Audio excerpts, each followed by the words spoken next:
sponsorship, and they would get the £350 Yes. as long as they've got the accommodation. Yes. Okay, right, Simon Fell. Thank you, Chair. I think actually most of my questions have been asked already, so I'll be brief. But just in terms of numbers, I think you mentioned 120,000 people have registered on the website to be potential sponsors. Do you have an estimate for how many Ukrainians we might get through the system? I don't. It's impossible to know, but we'll know quite quickly. I think we, in our sort of initial, in terms of looking at visa applications, look to as I touched on earlier in the session, towards the sort of BNO style volume of applications, which has seen 100,000 in its first year of operation. But we planned to go much higher if needed in terms of that. Again, because of the situation in China, that potentially what China would exactly do was not known. So again, in this scenario, we have planned the system can take a very large number of applications if needed. But there is no limit. We're not placing a limit. Thank you. And then you mentioned welcome centres when people enter the UK. When they move to a local authority area, do you have a model for what a local welcome centre might look like for engaging with local public services? Well, we would hope. We were using the. I've learned there's so many initials I've had to learn in the last week. But the partnerships which we did for the Syrians, local Strategic Migration Partnership. Strategic Migration Partnership. I should have a whole, like a translator of it. They will be used as the conduit to do it, and they have done it very successfully in the past. But having said that, the volume we don't know. That's why I know it's all speculative, Mr. Fell. But we're trying to use systems we have, but expanding them, rather than trying completely new things. And everyone stepped up to the plate. All of the authorities, all from World Jewish Relief, Refugee Council, refugee homes, all of them, they really are engaging on this. I'm hopeful, but I can't promise, as I would like to, by saying, here's the blueprint, this is how it's going to work, because the volumes will be really high. I hope they'll be really high. I hope our system works. I hope that criticism from this committee and others, much of which has been justified, doesn't happen. And I hope you say it works seamlessly and great. It won't to the extent of that. It won't be 100%, but I hope we're dealing with each of the objections as they come up.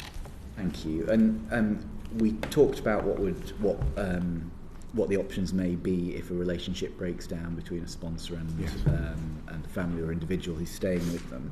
I'm just wondering if you've put any thought into whether there might be scope for periodic checks on the individuals who are being sponsored, just to make sure that they are being looked after, not abused. I suspect that would be certainly not, obviously from a Home Office perspective, if people came to the attention of the police or things like that, clearly we would want to check quite rapidly what's going on. But I think a lot of that would be part of the local authorities, our understanding. But clearly working, if information came to our attention that brought a concern about a sponsor or potential relationship, then obviously they'd be liaising with the local authority.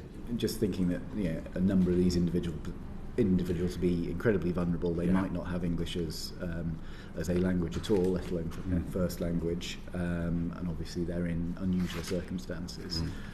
So having that reach into those families to make sure that they are safeguarded would be important. And my last point then is around notification for councils. How much awareness will councils have that an individual or a family is moving into their area ahead of it actually happening?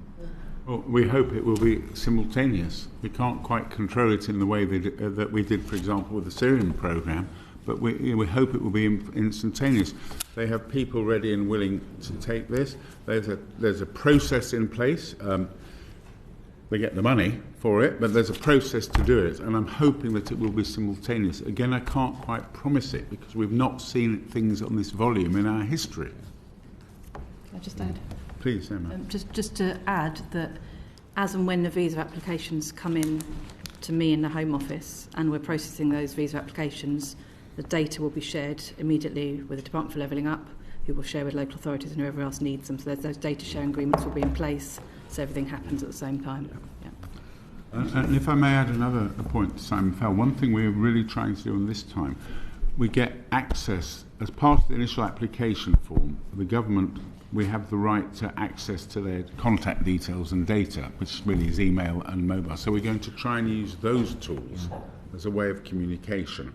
With whether it's WhatsApp or what, I can't quite tell you, but we will have a way of communicating. Because the thing we learnt about refugees in the past, and it's perfectly understandable, that they communicate a lot between each other, but there's a lot of rumours and half-truths because people don't know. Yeah. So we hope by having a system of communication to them all, we can deal with those as soon as they're brought to us and tell people what the rules are, what they can do and what they can't do. Yeah, it's modelled on the fact that with the EUSS we have a database of about 5 million email addresses, which allows us to every so often put out messages to virtually the vast majority of people who have status under it. So, for example, if there's been an update on guidance or there's been a change to something, or just a general information point about updating passport, not just communicating people when there's something they need to do or must happen, but keeping that regular information. And I know that's obviously part of the process that we go through is collecting that data that then can be used. Yeah.